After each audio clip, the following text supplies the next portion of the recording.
Pasar modal Indonesia diprediksi masih dalam tekanan imbas eskalasi Timur Tengah yang masih memanas. Pada penutupan perdagangan Senin, indeks masih mengalami koreksi 0,53%, berada di level 6.989. Dan informasi selengkapnya kita akan bergabung dengan jurnalis Metro TV Insan Suwardi yang akan melaporkan langsung dari Bursa Efek Indonesia di Jakarta. Insan, kalau kita melihat pergerakan bursa di Asia ini cukup variatif, sementara di Amerika Serikat pada penutupannya ini bergerak menguat. Bagaimana dengan pergerakan IHSG? Mengikuti Amerika Serikat atau regional? Iya, Jessica, menarik kalau kita lihat memang pergerakan dari sejumlah bursa di kawasan regional ini bergerak cukup variatif. Namun untuk perdagangan saham di pasar modal Indonesia, dari sejumlah analis memprediksi bahwa perdagangan ataupun performa IHSG pada perdagangan hari Selasa 7 April 2026 masih akan cenderung dalam fase tekanan atau bearish consolidation. Jessica, saat dibuka memang tadi sempat menguat untuk performa IHSG, namun saat ini kami lihat nampaknya IHSG bergerak cenderung sideways dan didominasi oleh pelemahan. Selengkapnya kita lihat dari papan Bursa Efek Indonesia pukul 9:34 waktu Indonesia Barat. Untuk indeks harga saham gabungan saat ini berada di level 6.953 atau mengalami pelemahan 0,54% dan setara 38 basis poin dengan catatan nilai transaksi sampai dengan saat ini 2,4 triliun rupiah. Seperti keterangan yang kami kutip dari senior analis Mirae Asset Sekuritas, Nafan Aji menilai fase bearish consolidation ini tak lepas dari sentimen global di mana eskalasi geopolitik di kawasan Timur Tengah yang masih bergerak cukup dinamis, di mana para pelaku pasar ataupun investor cenderung masih bersikap wait and see terkait melihat adanya potensi deeskalasi konflik antara Amerika Serikat, Israel dan juga Iran, atau malah terjadinya eskalasi konflik yang berkepanjangan. Selain itu juga dari Nafan melihat terkait dengan pernyataan terakhir dari Presiden Amerika Serikat Donald Trump yang memberikan ultimatum kepada Iran untuk segera membuka Selat Hormuz yang telah ditutup dalam beberapa waktu belakangan, paling lambat hari Selasa waktu setempat. Dan dari dalam negeri, misalnya dari pengamat ataupun founder Republik Investor Hendra Wardana melihat di mana indeks saat ini bergerak dalam fase yang cukup krusial, di mana Hendra mengapresiasi langkah dari regulator dan juga PT Bursa Efek Indonesia, termasuk dari Otoritas Jasa Keuangan yang melakukan sejumlah upaya reformasi perbaikan pasar modal Indonesia.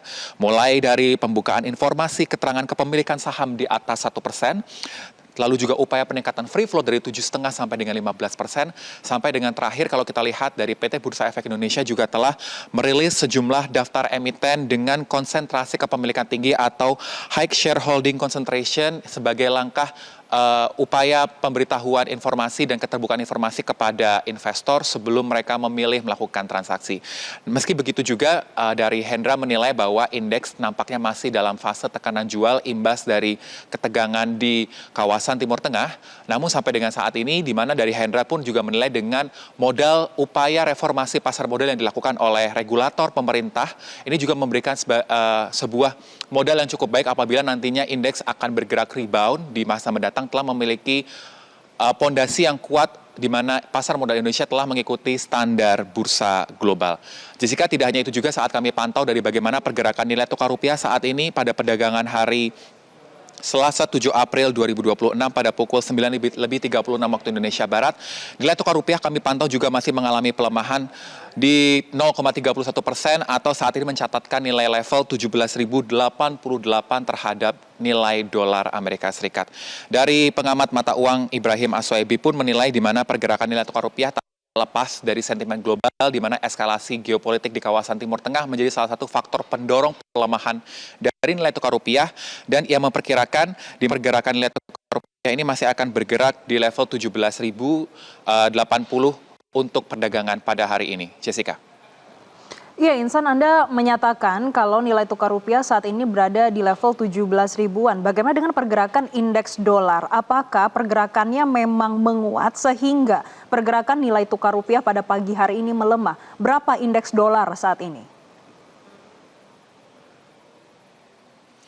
Ya, Jessica, kalau kita lihat memang pergerakan tukar rupiah yang saat ini mengalami pelemahan tak lepas bagaimana dari penguatan dari indeks dolar saat ini. Meski kalau kita lihat kembali dari pergerakan nilai tukar rupiah saat ini untuk nilai tukar terhadap dolar memang masih mengalami pelemahan terhadap mata uang dolar Amerika Serikat melihat bagaimana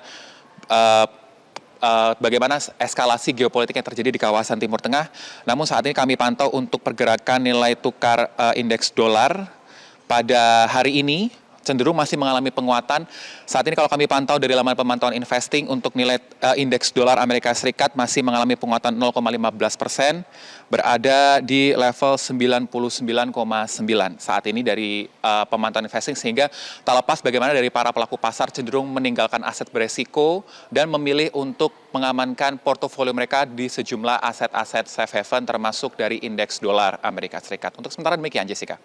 Ya, Insan, kami juga melihat dari pasar komoditas untuk harga WTI berada di level 114 dolar per barrel saat ini, sedangkan ICE Brent berada di level 111 dolar per barrel pada hari ini. Bagaimana terkait dengan proyeksi pergerakannya? Ya, Jessica, benar, saat kami pantau juga bersamaan Anda sampaikan untuk kedua harga dari minyak mentah dunia, baik dari minyak mentah Brent maupun WTI saat ini masih bertengger di atas 100 dolar per barrel. Lebih lengkapnya saat kami pantau saat ini untuk harga minyak mentah WTI berada di angka 114 dolar per barrel, selaras dengan harga minyak mentah Brent saat ini bergerak di angka 111 dolar per barrel dan masih cukup mengalami penguatan sekitar 1 sampai dengan 1,20% atas kedua brand harga minyak mentah dunia tersebut. Memang dari para pengamat menilai dari pergerakan ataupun eskalasi konflik di Timur Tengah ini memicu kenaikan lonjakan harga minyak mentah dunia, termasuk bagaimana dari respon sejumlah pihak termasuk dari Presiden Amerika Serikat Donald Trump yang memberikan ultimatum keras. Ini akan mempengaruhi bagaimana pergerakan lonjakan harga minyak mentah dunia yang saat ini imbas kalau kita lihat dari penutupan Selat Hormuz berpengaruh atas terganggunya rantai pasok energi global, di mana selat ini memiliki daya hingga 20% pergerakan energi global. Untuk sementara demikian, Jessica. Baik, terima kasih Insan Suwardi atas laporan Anda langsung dari Bursa Efek Indonesia di Jakarta.